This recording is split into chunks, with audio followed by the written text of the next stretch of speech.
It-tmexxija tal-Partit Nazzjonalista qed tevalwa l-possibilità li tinjora l-petizzjoni li għamel Ivan Bartolo biex jitlaqqa l-Kunsill Ġenerali b'mod straordinarju u jittieħed vot ta' sfiduċja fit-tmexxija ta' Adrian Delia.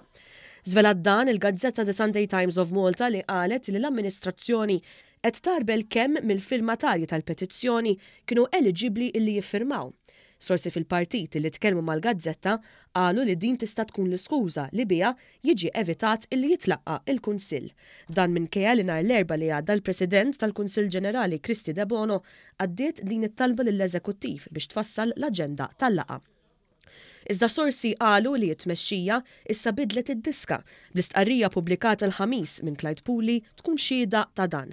Stqarrija illi qalet illi l-Eżekuttiv se jkun illi jiddeċiedi dwar jekk il-laqgħa issirx jew le. Membru tal-Eżekuttiv qal lit-Times li dan se jwassal għal laqgħa diviżiva oħra dwar il-validità tal-petizzjoni f'dik li sejjaħ bħala tattika oħra mill-istrateġija ta' ifret u saltan. Dan għaliex Delia ma jridx illi jaffaċċja vot ta' sfiduċja. Intant il-kwistjoni dwar il-validità tal-firem taf tkun sfida ewlenija fil-laqgħa tal-Eżekuttiv ta' nhar il-ħamis li ġej li matula mistennija ssir elezzjoni għal karigi vakanti fl-Eżekuttiv u fl-amministrattiv.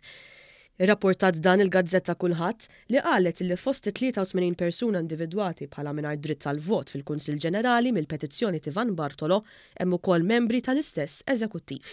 Il-gazzetta qalet li mhux esklus li jkun hemm min jinsisti li dawn in-nies għandhom jitneħħilhom id-dritt tal-vot minnu fih anke fid-dawl li ma ħallsux it-tessera. Il-Kulħadd issaħqet ukoll li bħalissa Delia qed jiltaqa' mal-membri tal-Kunsill Ġenerali f'laqgħat ta' ftit nies u xi wħud anki bejn il-Kap u l-Kunsillira waħedhom. Magħhom qed jitkellem dwar kif ma tħallix jaħdem u kif issa qed iressaq il-quddiem pjan li kulħadd għandu jsegwi għaliex huwa pjan li jġib il-bidliet meħtieġa. Fil-fatt sorsi indikaw mal-kulħadd kif l-aħħar sigħat seta' wasal ma' xi nies li kienu kritiċi tiegħu minħabba l-wegħda tat-tibdil. Fost dawn kien hemm Ryan Kallus, deputat li ilu xhur jaħdem kontra Delia fil-grupp parlamentari. Iżda issa Kallus fuq Facebook iddikjara ċaru tont li s-soluzzjoni m'għandix tkun illi jitneħħa Delia.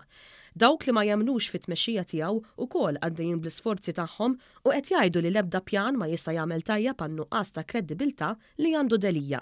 Saħansitra kien hemm min kiteb pubblikament li fl-aħħar jiem bdew isiru telefonati lil nies li qalulhom li m'għandhomx dritt għal vot.